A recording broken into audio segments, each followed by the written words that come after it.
আসসালামু আলাইকুম। দূরে কিংবা কাছে যে যেখানে আছেন সকলকে এনায়েত ইন্টারন্যাশনাল লিমিটেড RL 2316 এর পক্ষ থেকে স্বাগত জানাচ্ছি। আজকে একটি ফ্লাইট আপডেট নিয়ে কথা বলবো। ইস্টার্ন নিয়ন কোম্পানিতে যাচ্ছেন মোহাম্মদ আনোয়ার হোসেন ভাই।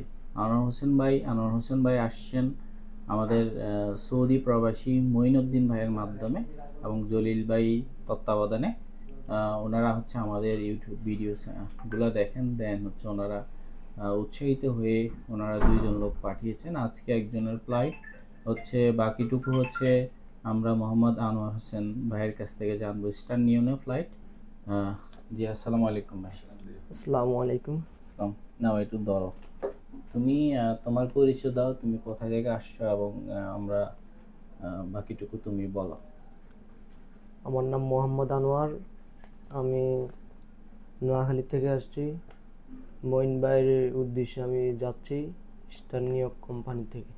জি জি, তোমার বেতন কত? আমার বেতন হচ্ছে 1000 রিয়াল। 1000 রিয়াল।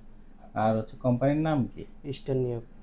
আর হচ্ছে তুমি আমাদের এখানে যে অফিসে যে আসছো, আসার পরে আমরা আসলে একদম মানে শুরু থেকে শেষ পর্যন্ত তুমি আসলে কতদিনে আমরা কাজটা সম্পন্ন করতে পেরেছি, বা কোথাও আমাদের কোনো কিছু ঘাটতি আছে কিনা, এইটা করলে আপনাদের ভালো হতো, এইটা হচ্ছে একটু দেরি হয়ে গেছে, এটা আমি সুবিধাটা পাই নাই, বা এটা যদি আপনারা একটু করতেন তাহলে হচ্ছে আমার জন্য একটু সুবিধা হতো, এই ধরনের কোনো হেজিটেশনও করছো কিনা?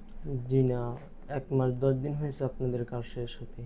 আচ্ছা, তুমি আমাদের দর্শকদের উদ্দেশ্যে কি বলবা, মানে তুমি আসলে এই অফিসে কাজ করে কতটুকু আসলে সন্তুষ্ট? অনেক অনেক ভালো হয়েছে কাম। নিজের মতো করে বলো, তুমি নার্ভাস ফিল হওয়ার কিছু নাই, এটা জাস্ট সিম্পল। তুমি ভুল করলো সমস্যা নাই। জি না, ভালো লাগছে আমার কাম। কেন ভালো লাগছে? আপনাদের কামটা অনেক ভালো, তো এই জন্য। তো আনোয়ার ভাই হচ্ছে একটু নার্ভাস ফিল করতেছে। আনোয়ার ভাই হচ্ছে সম্ভবত এটাই লাইফের প্রথম ইন্টারভিউ। তো হচ্ছে উইদাউট ইন্টারভিউর মাধ্যমে, কোনো ইন্টারভিউ দিতে হয় নাই, স্টার নিয়নে সরাসরি হচ্ছে পুশিংয়ে যাচ্ছে। তো হচ্ছে আনোয়ার ভাইয়ের উত্তর সাফল্য কামনা করি।